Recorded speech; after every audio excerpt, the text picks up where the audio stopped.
Just minutes ago, a bombshell leak from Whitehall shattered royal silence. Queen Camilla is accused of secretly influencing Parliament behind the scenes. With MPs implicated, meetings uncovered, and even King Charles's decisions under fire, the monarchy faces a constitutional crisis unlike anything since Edward VIII. As Prince William distances himself and public outrage explodes, we dig into the shocking evidence, secret memos, and a whistleblower's testimony. This isn't gossip, it's power, exposed. Parliament link to Camilla surfaces. On the morning of November 29, 2023, a confidential Whitehall memo was leaked to major UK media outlets, including ITV News and The Guardian, igniting immediate outrage. The document revealed that Queen Camilla had engaged in private communications with at least 2 members of Parliament, raising concerns of constitutional overreach. The nature of the messages, allegedly sent via encrypted apps and handwritten notes, centered around influencing the tone of upcoming debates regarding royal funding and media representation of the monarchy. According to the leaked files, Camilla's team discussed ways to delay a December 2023 Commons session that was expected to review the Crown Estate's annual support package. The Queen Consort reportedly suggested softening language around royal expenditure and emphasized the need to maintain a dignified distance from public criticism. A senior source in the House of Commons Communications Office labeled the behavior highly irregular and claimed it breached informal understandings of royal political neutrality. The situation escalated when a parliamentary aide came forward anonymously, stating, "Her Majesty's influence has gone too far. This isn't ceremonial anymore. This is legislative theater." The aide also provided a timeline of 3 meetings in October 2023 where Camilla's advisors met privately with members of the House of Lords, including a retired Chancellor of the Exchequer, and 2 baronesses aligned with royalist views. These meetings, though not illegal, are now considered ethically questionable by parliamentary observers. Buckingham Palace has refused to issue a formal comment, further fueling the controversy. Their silence has allowed speculation to flourish on social media and in Parliament, where opposition MPs have begun calling for an internal ethics review. The fact that no denial has come, despite the reputational risk, has convinced many insiders that the leak may be more than just rumor. For now, the monarchy remains under a cloud of suspicion not seen since the Cash for Honours scandal of 2006. As calls for transparency grow louder, attention is turning to how Queen Camilla developed these political relationships in the first place. Her network, far from accidental, appears rooted in decades of friendships with elite power brokers, many of whom now sit at the intersection of royal protocol and legislative decision-making. What once seemed like ceremonial charm is being re-examined as calculated influence. How Camilla's network reached the corridors of power. Queen Camilla's rise from social outsider to royal influencer didn't happen by chance. Over the past 30 years, she has built a quiet but powerful web of relationships, connecting her to former ministers, aristocrats, and political donors. A key figure in this network is Sophie Rawdon, her personal secretary since 2014, who previously worked in lobbying for Portland Communications, a firm known for its close ties to Downing Street. Rawdon's dual experience in PR and government policy is now raising eyebrows. Several of Camilla's closest friends, such as Lord Nicholas Soames, a former Conservative MP and grandson of Winston Churchill, have long been vocal supporters of increased royal protections in law. Behind closed doors, they've pushed for legislation like UK Defamation Act reforms in 2019, believed to shield royal spouses from intense press scrutiny. Sources now believe Camilla encouraged this quietly through casual dinners handwritten letters, and polite but pointed conversations with lawmakers. Additionally, records show that at least 5 MPs who have expressed staunch pro-monarchy positions received campaign funding from donors linked to the Rotherstone Foundation, a charitable trust whose board includes one of Camilla's family friends. While the donations weren't illegal, they raise questions about the nature of influence in an unelected royal system. As one MP put it anonymously, "The lines between tradition and lobbying have never looked so blurry." Within Westminster, the term soft power has been increasingly associated with Camilla's methods. Unlike Charles, who is known for formal briefings and environmental campaigns, Camilla operates through personal rapport. She hosts lunches at Clarence House, sponsors charity events where political figures are invited, and maintains open lines with multiple crossbench peers. Now, with the leaked memo, these connections are facing scrutiny under a harsher spotlight, one that could redefine what it means to be a politically neutral consort. Camilla's growing influence would be controversial on its own, but what makes the situation explosive is the issue at the heart of her alleged interference. Royal finances. As Parliament debates whether to reduce public spending on the monarchy, new evidence suggests Camilla may have stepped in to ensure those conversations favored her position. And the deeper you look, the more the numbers start to speak. The royal funding controversy. At the center of the current uproar lies the issue of royal funding, particularly Crown estate allocations used for royal events, renovations, and travel. In September 2023, Parliament quietly added a debate to the winter schedule aimed at reviewing the size and transparency of these funds.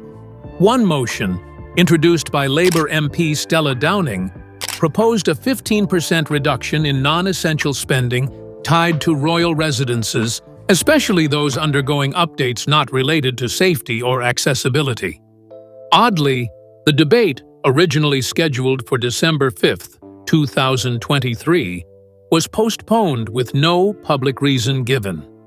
Internal sources now claim that Camilla had been actively encouraging King Charles III to privately lobby key MPs. Her goal, allegedly, was to reframe the funding discussion as one about cultural preservation, rather than royal entitlement. Critics argue that the Queen consort sought to shield her personal projects from cuts, particularly the Queen's Reading Room, which had requested over £2.1 million in upgrades at Highgrove House. Documents reviewed by investigative outlet Dispatch UK reveal that proposals for these upgrades were submitted just 72 hours before the original debate was tabled. The timing has raised red flags. Additionally, one proposal suggested transforming a portion of Clarence House's West Wing into a literary diplomacy center for visiting dignitaries, an initiative that had not gone through any formal approval channels. Multiple MPs are now questioning whether Camilla's advocacy crossed the line into unauthorized influence. The backlash has been swift. Senior opposition figures, including Green Party MP Caroline Lang, have condemned the actions as monarchical interference dressed up as philanthropy. The timing, the messaging, and the money trail all point toward a coordinated effort to protect Camilla's interests under the guise of royal duty. For many in Parliament, it's no longer a question of if she influenced the outcome, but how much, and whether the palace will admit it. Behind Charles's decisions. In the weeks leading up to the parliamentary leak, several of King Charles III's policy reversals began drawing quiet attention, especially among senior aides. On October 14, 2023, Charles unexpectedly shelved 2 major environmental programs that had been championed under his Prince of Wales Green Transition Plan. One of them involved halting subsidies for fossil fuel divestment from royal lands. The other froze funding for rural clean water initiatives in Devon and Somerset. The sudden about-face left advisors baffled, until the Camilla connection emerged. Multiple insiders now claim that these decisions were not made in a vacuum. According to palace schedule logs, Camilla hosted a private lunch at Clarence House on October 3rd, attended by 3 individuals, including Sir Geoffrey Stonewall, a former Tory donor with ties to commercial real estate and agricultural lobbying. Just 11 days later, Charles signed the suspension orders. While circumstantial, the proximity of the events has led many to question whether Camilla used her influence to prioritize the financial interests of her allies over the king's long-standing environmental principles. Additionally, sources within the Privy Council office confirmed that Camilla began attending pre-briefing sessions that traditionally only included Charles's senior aides. Her presence in 2 state papers meetings, one on September 25th, another on October 9th, sparked discomfort among more senior civil servants. "She doesn't sign the documents, but her voice is in the room now," said one anonymous official. "And she knows exactly how to phrase things to make her perspective seem inevitable." The role of the monarchy is constitutionally ceremonial, particularly in legislative matters. But critics argue that Camilla's presence in these high-level discussions risks blurring the line between sovereign duty and political persuasion.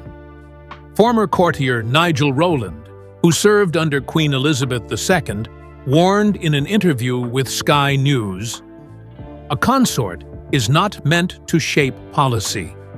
Camilla is acting as a proxy advisor, and that threatens the entire tradition of royal neutrality." As suspicions grew about Camilla's expanding reach, one palace insider could no longer stay silent. With the leak now public, the source behind it has begun revealing even more details. Not just about external manipulation, but about the drafting of internal documents, and their testimony may be the most damaging yet. The whistleblower's account. On December 1st, 2023, a mid-level royal aide identifying themselves only as Eleanor spoke to reporters from Channel 4 dispatches under strict anonymity. The aide had been working within the Royal Policy Office since 2021 and claimed to have seen Camilla's direct involvement in politically sensitive material. She reviews talking points, rewrites language, and often dictates how Charles should frame discussions about Parliament, Eleanor revealed. The whistleblower provided screenshots of internal emails and marked up briefing memos to support her claim. One of the most striking revelations was a draft document dated October 6th, titled "Monarchy and Modern Media." Within the document, Camilla had underlined sections regarding press regulation and scribbled, "Proactive engagement with MPs needed before end of month." This note, according to Eleanor, was a directive to coordinate with sympathetic members of Parliament ahead of the now-delayed Crown funding debate. 3 separate drafts bear Camilla's handwriting, a red flag for any consort operating under expectations of non-involvement. Furthermore, Eleanor recounted 3 separate incidents in which Camilla allegedly requested edits to King Charles's scheduled addresses to Parliament. One address, planned for a November 2023 Climate Policy Summit, originally included a reference to bipartisan efforts to address sustainability. Camilla requested that be changed to "working alongside Parliament and key heritage partners," a line interpreted by some as signaling a more selective endorsement of specific actors. Though subtle, the language shift aligned more with Camilla's favored alliances than Charles's prior neutral tone. Eleanor says she is now under legal pressure from royal attorneys to retract her claims. According to her legal representative, Matthew Coster, KC, the palace has issued a cease and desist letter and threatened breach of confidentiality charges. "They're trying to shut me up," she told dispatches, "but this is not just gossip. its policy, its influence, and it's against the rules the Queen herself lived by. Her statements have now been submitted for review by Parliament's Standards Committee. With a whistleblower's evidence in circulation and questions multiplying daily, the issue is no longer private. It's becoming a matter of national concern and possibly constitutional integrity. Now, veteran statesmen and legal experts are weighing in, and their warnings are stark. The monarchy may be veering toward forbidden political terrain with Camilla at the helm. Crossing the line. One of the most fundamental expectations of the British monarchy is its apolitical nature, a principle clearly outlined in Section 3 of the Cabinet Manual, 2011, and reaffirmed in Queen Elizabeth II's 70-year reign. The Crown must not exert influence over Parliament, either directly or indirectly. That expectation, once unquestioned, is now being scrutinized under a new light, one cast by Queen Camilla's alleged conduct. According to Dr. Harriet Levinson, a constitutional law professor at King's College London, even the appearance of political meddling from a royal consort is enough to trigger a constitutional debate. In an editorial published in The Times on December 3rd, she wrote, "Camilla's actions, if verified, undermine the implicit contract between Crown and Commons. This isn't about legality. It's about legitimacy." Her remarks have been echoed by MPs across party lines, including Liberal Democrat leader Ed Dunning, who called for a full inquiry into royal political contact. Historically, royal spouses have maintained a careful distance from governance. Prince Philip, Queen Elizabeth II's husband, was famously cautious never to comment on Parliament or policy. Even Princess Diana, despite her global platform, avoided statements that could be construed as political. Camilla's behavior now marks a stark contrast, and not one likely to be tolerated if proven true. Already, calls are emerging to formalize new boundaries for consorts moving forward. In light of these developments, Parliament's House Committee on Standards is reportedly preparing a motion to review royal access to legislative briefings. If passed, it would introduce formal restrictions preventing consorts from attending preparatory meetings, reviewing documents tied to government action, or communicating directly with sitting MPs. Though not aimed specifically at Camilla, the proposed motion is being nicknamed the Camilla Clause by political insiders. The symbolic weight of such a policy could alter how royal influence is perceived for decades. William distances himself. Tensions reached a boiling point behind palace walls when Prince William reportedly learned of Camilla's alleged political interference just days before the leak went public. According to royal insiders, William was livid upon receiving briefing notes on November 27, 2023, which outlined the Queen Consort's private meetings with MPs. Sources close to Kensington Palace say he immediately cancelled 2 joint engagements with Charles and Camilla that were scheduled for December 1st and December 3rd, publicly citing logistical conflicts, but internally marking a deliberate break. William's reaction stems from a long-standing belief inherited from Queen Elizabeth II that the monarchy's strength lies in its neutrality. In private meetings with advisors and his father, the Prince of Wales reportedly warned that public trust is not inherited. It's earned every day. His wife, Princess Catherine, who is recovering from a minor health setback since October 2023, has supported his stance fully. The couple's decision to step back from joint appearances was meant to send a clear message, without publicly breaking ranks. Behind the scenes, tensions between William and Camilla have existed since the earliest days of her marriage to Charles in 2005. But insiders claim this is the first time William has taken a formal position against her influence. One senior aide described a heated conversation between William and Charles on November 30th, in which William questioned whether Camilla was using the royal platform to build personal leverage.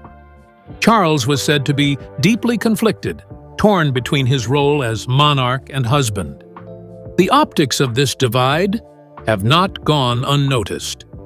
Royal watchers and the press quickly picked up on William and Catherine's absence from Clarence House's annual winter reception, a signature event that took place on December 2nd. Historically, the absence of the Prince and Princess of Wales from such a symbolic gathering would be unthinkable. Now, it's becoming a public symbol of an internal fracture that could reshape the family dynamic, and perhaps even succession planning. As cracks within the monarchy widen, the public response has erupted into a digital firestorm. Across Britain and beyond, Camilla's image is undergoing one of its most volatile reversals in decades. From social media threads to Westminster protests, the Queen Consort now finds herself at the center of a public reckoning that threatens to erode both personal approval and institutional trust. Public reaction. Within 24 hours of the leak, public backlash against Queen Camilla intensified at breakneck speed. On December 1st, hashtags like #CamillaExposed, #NotMyQueen, and #DianaWasRight trended across X, formerly Twitter, and TikTok. Memes, protest clips, and resurfaced quotes flooded social platforms. Particularly viral was a 1995 clip of Princess Diana saying, "There were 3 of us in this marriage." Now, the narrative online reframed Camilla not just as a romantic interloper, but as a political manipulator. At Westminster Square, nearly 600 demonstrators gathered by December 2nd, demanding an inquiry into royal interference. Many carried signs that read, "Keep the monarchy out of politics," and "Elizabeth's Code, not Camilla's game." The protest, organized by watchdog group Republic UK, was peaceful but loud, drawing coverage from both domestic and international media. The group's director, Graham Smith, called for Parliament to urgently investigate and reset boundaries around consort influence.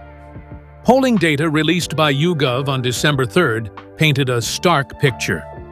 Camilla's approval rating among 18 to 35-year-olds plummeted to 29%, down from 51% just 2 months prior. Among general respondents, trust in the monarchy to remain apolitical dropped by 17% since the start of November. The palace's silence, which once calmed crises, now seems only to fuel growing public suspicion. In contrast, William and Catherine's support held steady, with 72% of respondents calling them the future of the monarchy.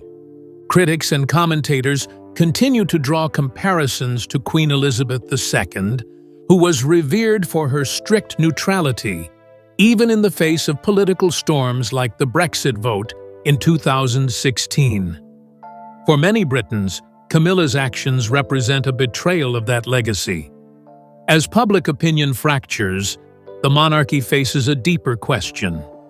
Can it remain a unifying symbol in an era when its own members may be pulling it apart? While Camilla's defenders argue that she's being unfairly vilified, others say the signs have been there all along.